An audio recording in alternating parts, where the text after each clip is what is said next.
대법원이 공직선거법 위반 원심을 파기하고 유죄 취지로 돌려보내면서 민주당 이재명 후보의 사법 리스크가 대선 최대 변수로 떠올랐습니다. 이런 가운데 한덕수 전 국무총리가 중책을 내려놓고 더 큰 책임을 지겠다며 사실상 대권 도전을 공식화했는데요.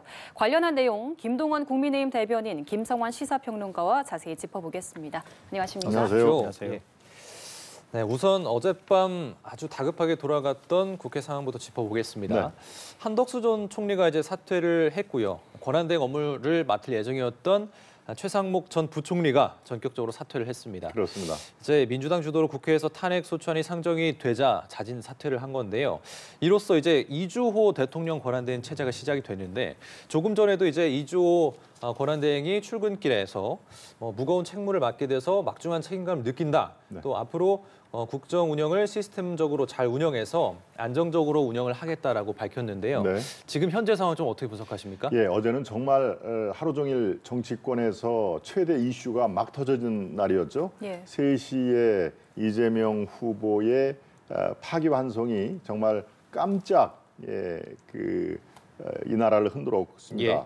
저녁에도 가만히 있지가 않았죠. 어제 10시 반에 민주당 주도로 긴급 본회의 상정이 됐습니다. 바로 최상목 대행의 탄핵 소추안을 본회의에서 의결을 할 바로 그 상태에서 사의를 표명한 것입니다. 예. 최상목 대행의 사의 표명 소식이 있자 사저로 돌아간 한덕수 권한대행, 전 권한대행이죠. 이 부랴부랴 이 서울청사 정부 서울청사 광화문에 있는 거기에 등청을 했습니다. 그래서 사표를 수리를 한 상태입니다. 왜고하니 어제 밤 12시 즉 밤 자정까지 권한대행의 권한은 살아 있는 것이죠. 예. 자정이 지나야 이제 예. 최상목 대행의 권한대행으로 넘겨가는 상황에서 어젯밤에 10시 반부터 12시까지 정말 긴박하게 돌아갔습니다.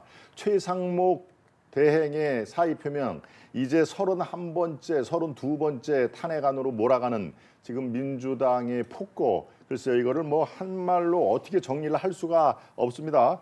지금 자료 화면에도 나왔습니다만은 글쎄요, 뭐 화풀이, 또 폭거, 조폭, 몽리 이런 얘기를 다 갖다 붙여도 시원찮을 정도로 정말 어제 이재명 후보의 파기환송, 그것도 유죄 취지의 파기환송이기 때문에 예. 민주당의 그런 충격은 극에 달았다 이렇게 정리를 하고요. 지금 국무회의 얘기를 앞으로 이제 좀 할 텐데 이 국무회의는 14명으로 현재 구성이 돼 있습니다만은 대통령에 그렇게 돼 있습니다. 구성원 현재 21명의 구성원의 과반 11명이죠. 11명의 출석으로 개의를 할 수 있다라는 그 규정이 있기 때문에 이 최권한대행이 사의를 해도 국무회의의 이 개의 요건은 문제없이 진행이 된다. 그래서 국민 여러분께서는 너무 크게 걱정을 하실 필요는 없다. 이렇게 정리를 해드립니다. 예. 어젯밤부터 긴박하게 돌아갔던 상황입니다. 김성환 시사평론가님께서 지금 현재 상황 어떻게 보십니까? 내란은 계속되고 있구나 이런 생각을 제일 먼저 하게 됐고요. 민주당의 조치는 불가피했다고 저는 판단합니다. 왜냐하면 현직 대통령이 헌법재판소 결정으로 파면됐습니다. 그래서 권한대행을 맡고 있던 총리가 갑자기 느닷없이 대선 출마하겠다고 나서면서 권한대행 자리를 내려놓습니다. 그리고 그 다음에 권한대행을 이미 지냈던 부총리가 다시 또 대선 관리를 맡겠다고 나설 수밖에 없는 상황이에요. 예. 그러면 이런 상황에서 민주당은 어떤 조치를 취해야 되는 겁니까?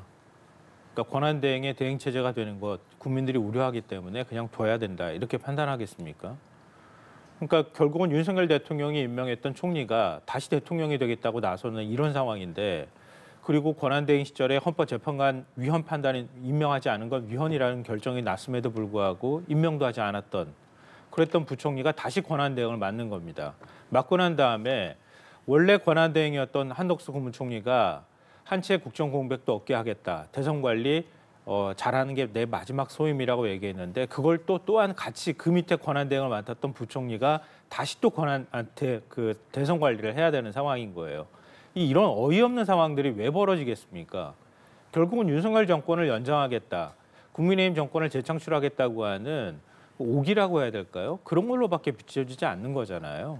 이런 상황에서 민주당이 취할 수 있는 조치는 어쩔 수 없는 탄핵 소추안 발의일 수밖에 없다고 보고요.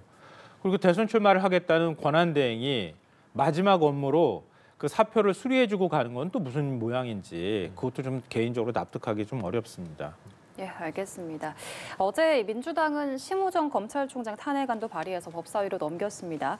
그러면서 한덕수 전 총리가 대선 출마의 명분으로 삼을까 봐 미뤄뒀을 뿐이지 예정된 수순이었다라고 강조했는데 국민의힘은 이 부분이 이재명 후보의 대법원 유죄 취지 판결에 반발해서 분풀이식으로 한 게 아니냐 이렇게 또 비판을 했어요. 이 부분 어떻게 보세요? 탄핵 소추안을 어떻게 분풀이식으로 발의를 할 수 있겠습니까?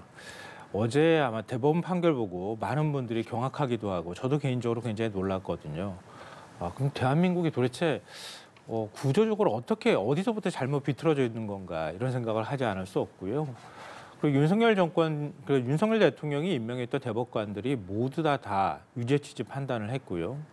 문재인 대통령이 임명했던 대법관 2명은 또 반대 의견을 냈습니다. 이런 현상을 어떻게 봐야 되는가? 그리고 9일 만에 전원합의체 회부됐던 사건에 대한 2번의 심리도 거치지 않았는데 대법관들이 이런 식으로 다수결로 어찌 보면 밀어붙였다고 할 정도의 결론을 내버리는 것, 이것들을 어떻게 판단해야 되는가, 이것도 좀 우려스럽고요. 사실 사법부에 대한 우려는 그동안에 계속 제기됐었습니다. 그러니까 많은 분들이 아시는 것처럼 윤석열 대통령 석방에 단초를 제공했던 것도 사법부였었고요. 그 이후에 결국은 이제 내랑 우두머리가 지금 풀려난 상황이기도 하잖아요.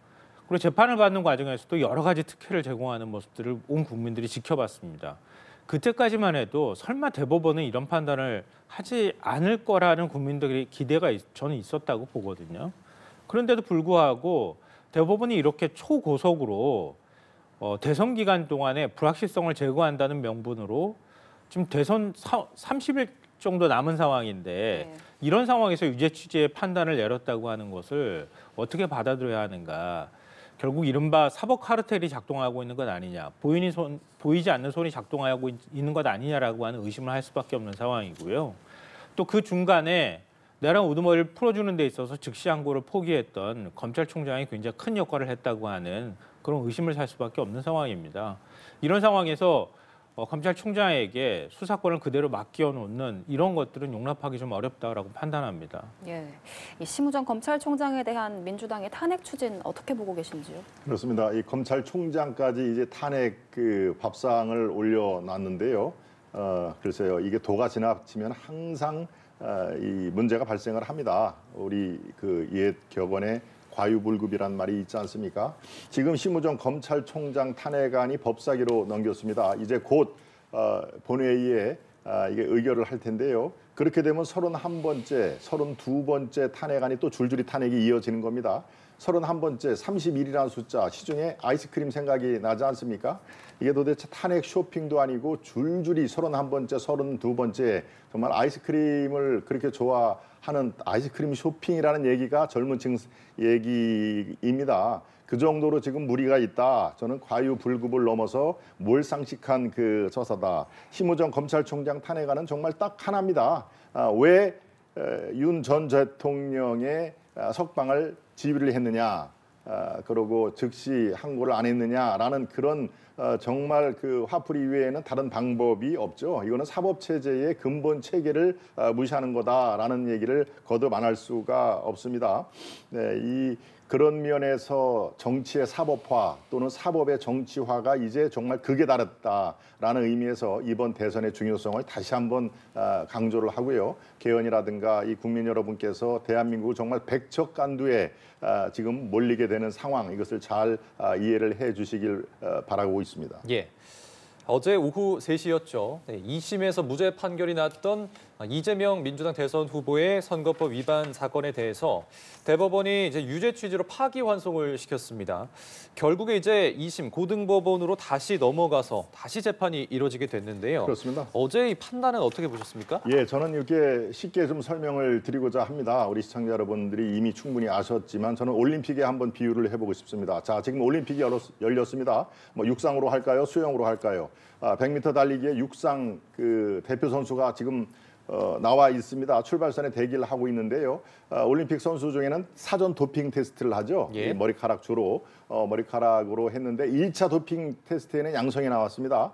2차 도핑 테스트에는 또 음성이 나왔습니다. 이걸 어떻게 처리를 해야 되느냐? 과연 저 출발대 선 저 선수가 올림픽에 출전할 자격이 있는지 없는지를 가려야 될 거 아닙니까? 그것을 우리는 최고 1심, 2심, 3심의 국민들이 권한을 이양을 해서 대법관들이 그것을 처리를 해달라고 권한을 이양을 한 것입니다. 그러니까 대법원에서 그 책임과 권한을 이번에 사용을 한 것이죠. 자, 이 선수가 올림픽에 자격이 있느냐 없느냐를 최종심을 따진 것입니다. 그리고 1심, 2심에는 이미 판결문이 다 나와 있습니다. 1심의 유죄, 2심의 무죄 판결문이 다 나와 있기 때문에 그렇게 선택에 이 시간이 걸리지 않는다. 예. 두 번의 전원 합의체는 사실은 충분했다라는 예. 의미에서 대선의 불확실성을 제거한다는 큰 이 대의 명분뿐만이 아니라 지금 이 선수 자체의 자격 여부를 신속하게 판단을 한 것이다. 그 결과가 10대 2라는 이 판정으로 뭡니까 고법의 파기환송이 이루어진 것입니다. 이게 법 내에서 이루어진 건데 무슨 사법 폭거라든지 이 내란 동조 세력 조희대 대법원장을 또 탄핵 대상으로 지금 언급을 하더군요. 예. 저는 개인적으로 조희대 대법원장 탄핵을 했으면 좋겠습니다. 역설적으로 민주당에서 이런 판결을 주도를 한 조희대 대법원장을 탄핵을 하십시오. 자신 있으면은 아마 국민적인 큰 후폭풍을 맞이하게 될 것입니다. 예, 알겠습니다. 김성환 시사평론가님께서는 조금 전에도 이제 대법원의 판단에 대해서 대법관들이 좀 밀어붙인 감이 있다. 그리고 이제 과정에서도 조금 졸속이 아니냐라고 언급을 해주셨는데요. 어제 대법원 판단 어떻게 첨언하신다면요? 두 가지만 말씀드리고 싶은데요. 어제 두 명의 대법관이 반대 의견을 냈잖아요. 예. 그 반대 의견에 이런 내용이 들어가 있어요. 대법관들 상호 간 설득과 숙고의 성숙 기간을 거치지 않은 결론은 공정성 시비뿐만 아니라 당사자들과 국민을 납득시키는 데 실패할 수 있다. 그러니까 충분히 전원합의체에서 토론이나 아니면은 어떤 결론을 이끌어내기 위해서 서로 간의 충분한 서로 간의 의견의 소통 과정들이 없었다고 하는 걸 대법관들이 스스로 인정한 거예요. 예. 자, 그러니까 조희대 대법원장이 소부에 배당된 걸 곧바로 가져와서 전원합의체 회부한 것이나 그리고 두 번의 심리 만에 유죄 판결이 결정이 나온 것이나 이런 것들로 볼 때 일종의 다수 의견으로 결론을 그냥 빨리 신속하게 내야 되겠다는 쪽으로 밀어붙였던 것이 아닌가. 그걸 이제 두 명의 대법관이 보여준 거라고 판단하고요. 예. 대법원에서 이번에 이제 결정 내리면서도 설명하지만 2000년 미국 대선에서 그때 재검표 문제가 있었을 때 연방대법원에서 사나흘 만에 신속하게 결정을 내려서 일종의 불확실성을 제거했다. 예. 이걸 사법 역사상 전례를 찾아보기 어려울 정도의 초고속 판단의 한 근거로 제시를 했더라고요. 예. 그럼 한번 좀 생각을 해보십시오. 이번 대법원 결정으로 그럼 이재명 후보에 대한 유죄가 확정이 되는 겁니까? 아닙니다. 서울 고법으로 가서 다시 판단해야 됩니다. 예. 물론 유죄가 무죄로 바뀔 가능성은 거의 없다고 보이지만 형량을 결정하는 시간이 필요해요. 그럼 그것도 최대한 신속하게 대법원장이 이런 정도로 뭔가 의지를 갖고 밀어붙인다고 하면 신속하게 결정 내린다고 치죠. 근데 변론은 열어야 돼요. 그리고 난 다음에 만약에 재상고를 하게 됩니다. 그럼 재상고에 걸치는 기간이 최소한 20일 이상이 필요해요. 그럼 대선 전에 결론을 못 내린다는 겁니다. 예. 그러면 대법원이 그 판단을 왜 못했겠습니까? 우리가 지금 이 시점에 결론을 내면 불확실성을 줄이는 방향이 아니라 오히려 대선의 불확실성을 키우는 방향으로 갈 거라고 충분히 판단했을 법합니다. 아, 예. 그런데도 불구하고 판단을 내놓습니다. 유죄라고 판단을 내놓는 거예요. 이 얘기는 뭐냐면 이재명 후보는 유죄인 사람입니다. 라고 온 국민한테 우리가 선포를 하듯이 얘기하겠다고 하는 일종의 정치 개입이라고밖에 볼 수가 없다는 거예요. 예. 이걸 판단하지 않고 대법원이 이렇게 신속하게 결정을 내린다고 하면서 아흘에 만에 유죄 판단을 내렸다고 하면 그건 달리 해석할 여지가 없다.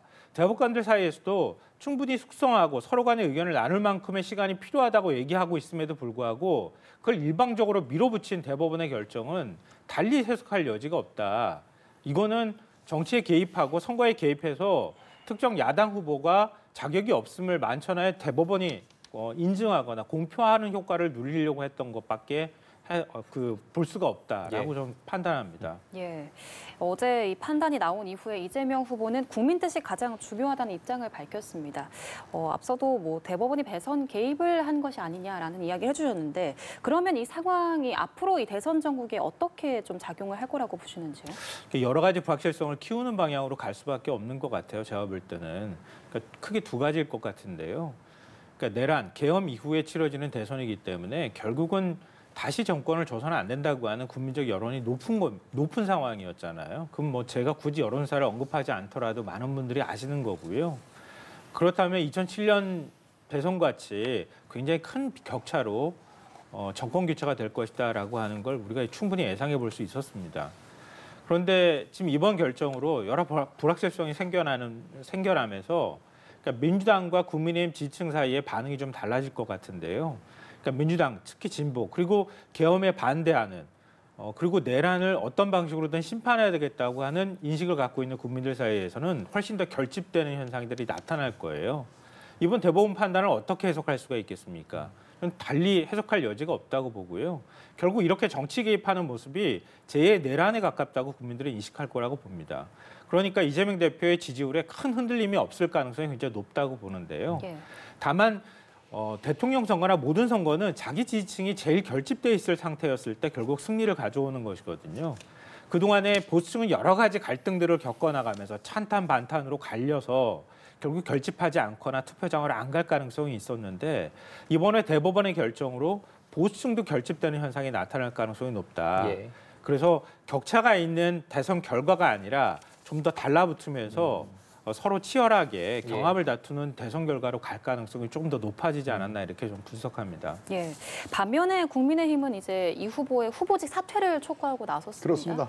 네, 앞으로 변수 예. 어떻게 보시는지. 말씀드린 대로 올림픽 출전에 자격이 없다라고 일단 판정을 해서 2심으로 다시 돌려보냈는데요. 하나 바로잡을 것은 지금 좀 전에 말씀하신 파기환송에서 무죄를 받을 그 확률이 별로 없다 이렇게 말씀하셨는데 별로 없는 게 아니라 전혀 없는 겁니다. 이거는 유죄 판 취지의 파기환송이라는 얘기는요. 유죄를 받아들이면서 형량을 조정을 하는 거니까요. 무죄 확률은 불가능하다라는 것으로 정정을 합니다. 지금까지 그런 사례가 없었고요. 예. 이로써 이재명 대세로는 저는 붕괴됐다고 봅니다. 이른바 일극 체제로 상징되는 89.77%로 상징되는 이재명 대세로는 붕괴가 됐다. 그리고 이제 파기환송에서 어떤 식으로든 유죄 판결이 나면요. 이제 전과 사범에서 전과 오범으로 뜁니다. 그리고 나머지 다른 5개의 재판, 12개의 범죄 혐의로 계속 이게 사법 리스크는 따라가게 마련입니다. 예. 자, 이 정도 되면은 민주당 내에서의 반미형 그룹이 어떻게 행동을 할까요? 우리는 익히 그것을 예상을 할 수가 있습니다. 그리고 전체 대선 판도를 보면요. 이른바 빅텐트라는 말을 지금 요새 유행어처럼 돼 있죠. 예. 빅텐트가 아니라 아마 그랜드 텐트로 많은 분들이 이재명 후보에게 대한민국을 맡기면은 정말 크게 낭떠러지로 떨어질 가능성이 있다라고 그렇게 느끼는 분들이 점점 늘어나는 거 아니겠습니까? 바로 그런 생각을 하면은요 이번 대선은 정말 아주 상당히 그 우열을 가리기 힘들 판도로 지금 접근을 하고 있다라고 돼 있는데요. 한 가지만 덧붙이면요. 이재명 후보와 그의 세력들은 2심 재판부 무죄 판결을 했을 때는 뭐라고 그랬습니까? 공정한 재판을 해준 재판부에게 경의를 표한다 이렇게 취지로 얘기를 했습니다. 어제는 뭐라고 그랬습니까? 대법원 내란 동조 세력이다. 정말 어떻게 같은 사법부의 법리 적용이 잘못됐다고 해서 파기환송을 했는데 내란 동조 세력으로 몰아붙입니까? 국민들은 다 지켜보고 계신다는 말씀을 드립니다. 예, 알겠습니다. 저희가 시간이 많지 않아서요. 마지막 질문 짧게 두 분 의견 듣고 마무리하도록 하겠습니다.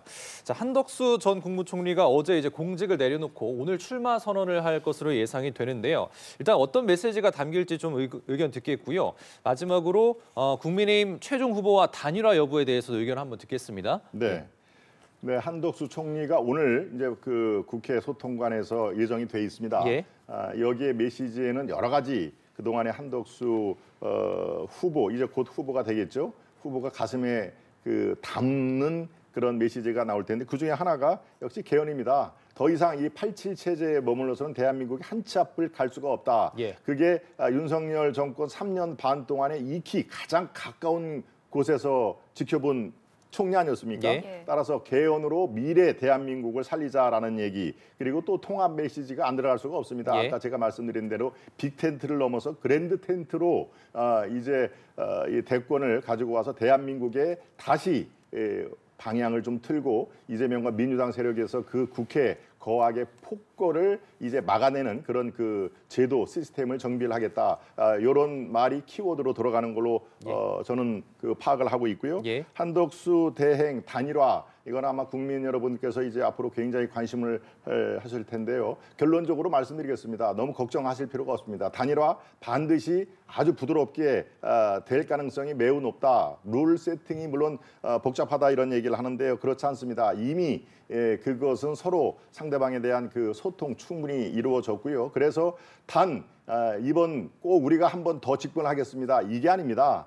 위험한 세력으로 대한민국을 맡겨서는 정말 큰일 나겠다 하는 그런 공통 분모로 이 단일화, 뭐 여론조사 방식이 될 수밖에 없는데요. 예. 아주 세부적인 것은 아마 그 룰 세팅 과정에서 자연스럽게 국민들께 보고가 될 것입니다. 예, 동일하게 여쭤보겠습니다. 한덕수 전 총리의 이제 대선 출마 메시지 그리고 단일화 여부까지 전망 한번 짧게 짚어주시죠. 한덕수 전 총리가 국민들한테 내세울 게 뭐가 있겠습니까? 내란 2인자라고 하는 불명예, 오명, 꼬리표를 달고 있는 상황이잖아요. 결국은 윤석열 전 대통령의 계엄 선포 그리고 내란을 일정하게 기여했다고 하는 것들을 희석시키는 방향으로 메시지를 낼 가능성이 매우 높고요. 예. 그렇기 때문에 어제 뭐 이제 사퇴의 변호로 얘기했던 것도 그렇지만 거국 중립 내각을 구성하겠다라고 하는 화두를 던질 가능성이 있다고 보고요. 예. 그리고 한덕수 권한대행의 어떤 정치적 능력을 국민들이 평가해 본 적이 없어요, 사실은. 그동안에 성과가 있다거나 뭐 소신 있는 행동을 했다거나 아니면 뭔가에 책임을 지는 모습들도 보였던 적은 없거든요. 그러니까 결국 대통령으로서 역할을 하겠다고 하는 국민적 기대가 크지 않은 상황이기 때문에 지지를 이끌어내기 위해선 임기 단축 개헌이나 이런 방식으로 대한민국 갈등을 해소하는 방향으로 가겠다, 권력구조 개편하겠다 이런 메시지를 주요하게 던질 것으로 보입니다. 그리고 국민의힘 최종 단일화 문제를 얘기하는데요. 국민의힘은 경선이나 끝나고 단일화 얘기했으면 좋겠어요. 그럼 뭐하러 경선합니까? 경선하지 말죠, 그냥 나중에 가서 요즘 뭐 추대하자 이런 얘기가 한덕수 총리 쪽에서 얘기가 나온다고 하던데요. 그러니까 뭐하러 그렇게 하면은 경선 어렵게 합니까? 당원 의견은 어디로 가는 겁니까? 그러니까 단일화를 한다 하더라도 한덕수 권한대행하고 국민의힘 후보 누가 될지 모르겠지만 후보가 된다고 하더라도 단일화 과정은 그렇게 쉽지 않을 거라고 보고요. 단일화한다 하더라도 일주일 내에 단일화를 해야 되는데 하다못해 룰을 만드는 작업만 하는데도 며칠 걸릴 거고요. 결국은 현실적으로 할 수 있는 방법은 추대는 현실적으로 불가능해 보이고요. 법률상으로도 추대는 좀 어렵고요. 그렇다면 여론조사를 통한 단일화를 할 수밖에 없는데 여론조사 기간을 감안한다 하더라도 단일화가 좀 쉽지 않을 것이라고 보입니다. 예. 근데 중요한 거는 그거예요. 국민의힘이 공당으로서 후보를 뽑았는데 당 밖에 있는 무소속이라고 하는 사람하고 같이 만나서 예. 거기서 무소속 후보한테 만약에 대선 후보의 그 자격을 넘겨주다시피 해버린다고 하면 예. 국민의힘은 해체돼야 될 정당인 거죠. 예. 내란에 동조해서 해체돼야 되는 게 아니라 스스로 정당으로서 자격이 없어서 해체돼야 하는 그런 정당이 되어야 한다고 봅니다. 예, 알겠습니다. 지금까지 김성환 시사평론가, 김동원 국민의힘 대변인과 함께했습니다. 고맙습니다. 고맙습니다.